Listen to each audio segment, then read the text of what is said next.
Okay, today we're going to be talking about parametric functions and some calculus having to do with those parametric functions. Okay, just like where we started with limits, but we start with derivatives. So how do I find the derivative of this, the derivative of a function that's described parametrically? Remember, everything is in terms of t's, so we find dy dt over dx dt. So then to get the second derivative, when we're looking for the second derivative, we're looking for the second derivative of this dy dt with respect to x. So I'm looking for derivative of that, of dy over dx. But what is that all really in terms of? These functions are in terms of t. So really what I'm doing is I'm taking the derivative with respect to t of my first derivative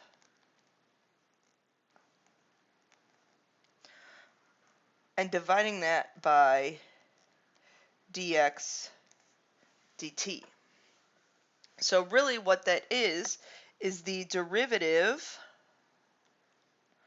of my first derivative with respect to t all over dx dt. Okay, so the first example that I have here. Find the slope of this line at 4. So I need to find dy dt, which is 1/2 t to the negative 1/2. I need to find dx dt, which is 3t squared minus 2. And so my slope, my dy dx, is equal to 1/2 t to the negative 1/2 all over 3t squared minus 2. Now just simplifying that, you can leave it like that. Shout out Jackson Castle. But simplifying that for our derivative on the bottom, we would have 2t to the 1/2 over 3t squared minus 2. Simplifying that even more, because we're going to have to take the derivative of this to find the second derivative. So I'm going to bring, so remember all these things are equal, but I'm going to distribute in that 2. So I get a 6t to the 5/2 minus 4t to the 1/2. When I plug in t equals 4, I get 1 over 184. Just as a side note. I got too distracted about my second derivative. Now my second derivative, remember, is the derivative with respect to t of the first derivative all over dx dt. Remember, we already have dx dt. What I need to do is I need to take the derivative of this thing with respect to t. So I'm going to do a product rule. Sorry. So the derivative with respect to t of dy dx, that's an x there, is equal to low d high minus high d low, draw a line, square the below. So derivative of the top, I'm cheating and looking in my notes.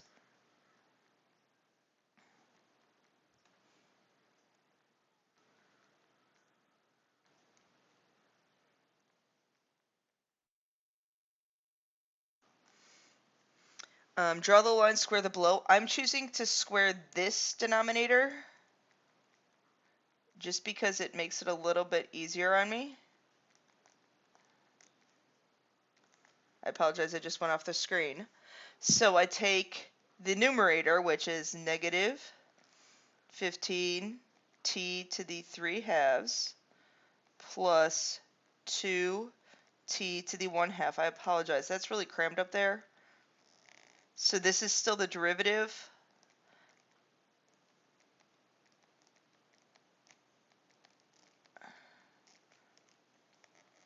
Divided by the derivative of x, which is 3t squared minus 2.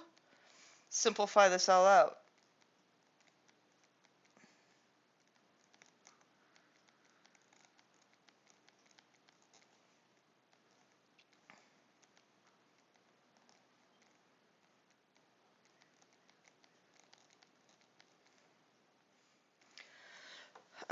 You know what? I think I lost a negative. This should be a negative 1/2.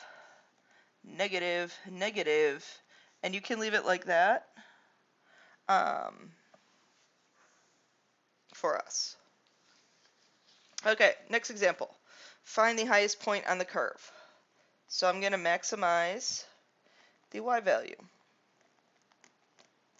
So I've maximized the y value. So I find dy dt, which is 2 cosine t. I set that equal to 0. And I get t equals pi over 2.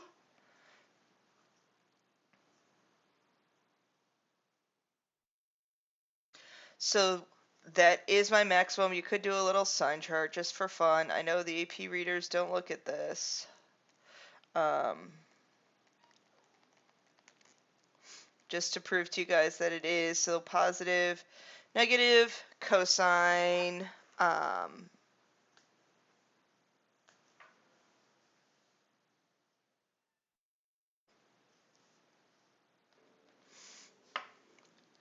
So now we know that that's a maximum. So I would plug pi over 2 back in for x and y. And we get the coordinates negative 2, 5.332. Now for points of inflection on my curve. Okay, so I know dy dt is equal to 2 cosine t. I know dx dt is 2t because I just found it. So then I know dy over dx, the first derivative that I need in order to find the second derivative. Now remember, to get my second derivative, I find the derivative with respect to t of dy over dx all over dx dt. So another fun product rule. So derivative of the bottom is t. I'm sorry, I don't have to find the derivative of the bottom. The bottom is going to be 2t. I apologize. Now the derivative of this, low d high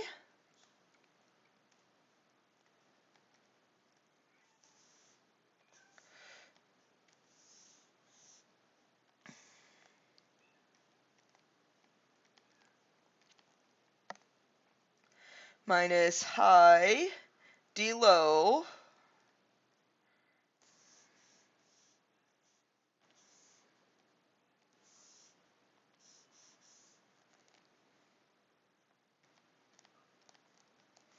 draw a line, square the below.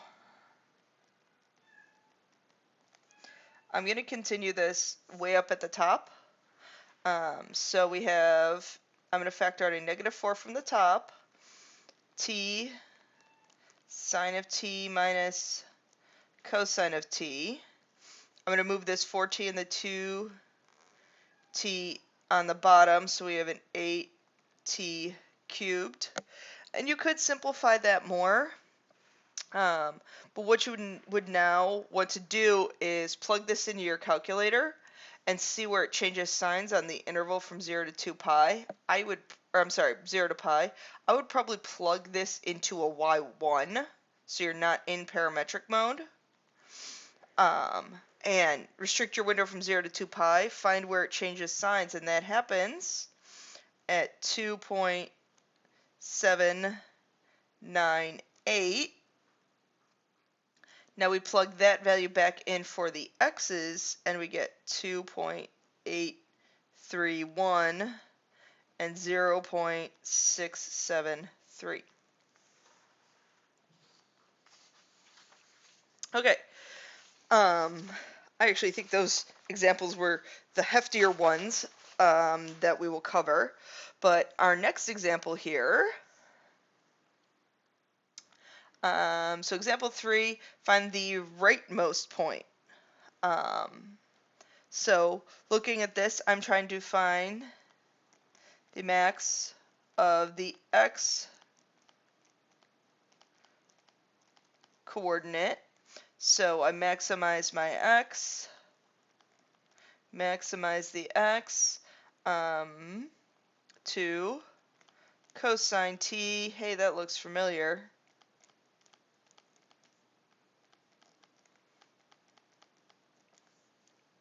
Okay.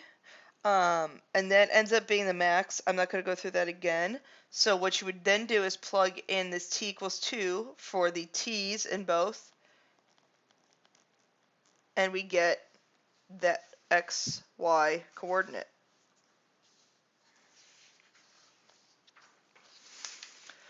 Okay, now let's talk about arc length, because this is something that they're going to have you guys do on the UP test. So the length of a parametric curve. So say you have a parametric curve, and you break it down into little triangles where you have some delta x and some delta y, and you want to find the length of this, which is the hypotenuse. So the length of one of those is that formula there. Now what am I going to do? I'm going to sum up all of those. Hey, integral from a to b of dx dt, change in y, change in x, plus dy dt, change in y.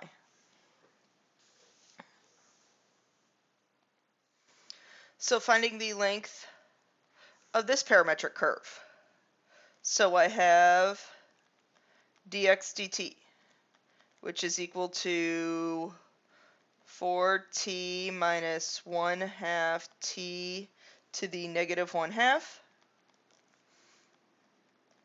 dy dt, derivative tangent is the secant squared of x. And I'm trying to find from 0 to 1.5 of this craziness.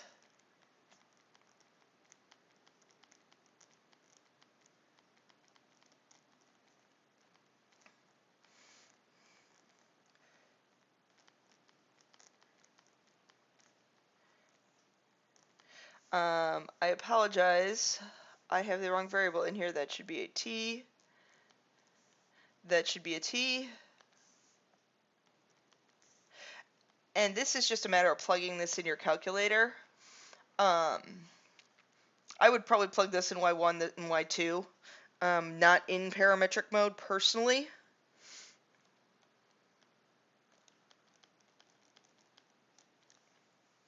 Okay.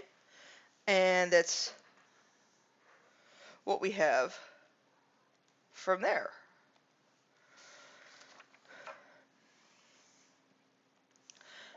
Okay, horizontal.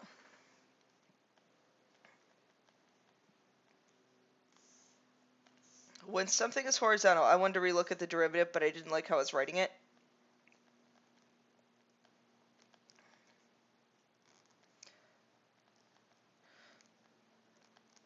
So where the tangent line is horizontal. Okay, so if my tangent line is horizontal, that means that the derivative equals 0. So dy dt equals 0. You also want to make sure that dx dt does not equal 0, because that wouldn't make sense. So for horizontal, dy dt is equal to 2t minus 2.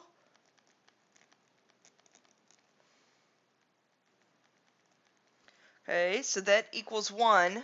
Now, if I plug dx dt in, I'm going to find dx dt over here, because I'm going to need that for vertical in a minute.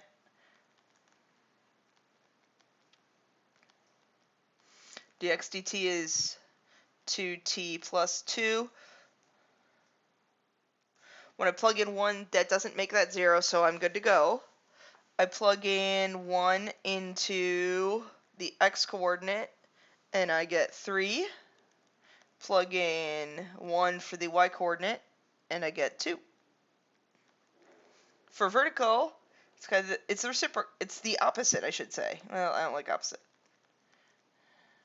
Dx dt is going to equal 0, and dy dt cannot be equal to 0. So that's why I did this work over here.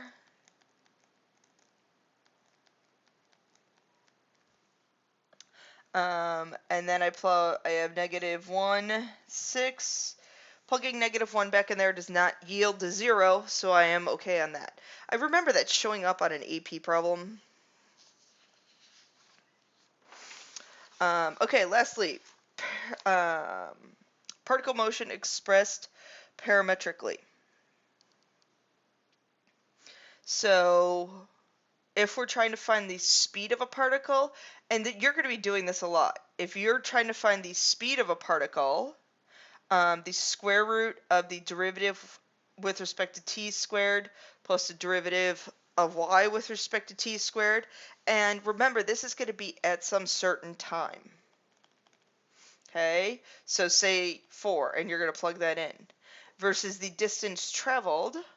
Okay, the total distance traveled, again, is going to be an integral. You're going to be summing up all of your different velocities. And I believe we have some examples like that on our homework.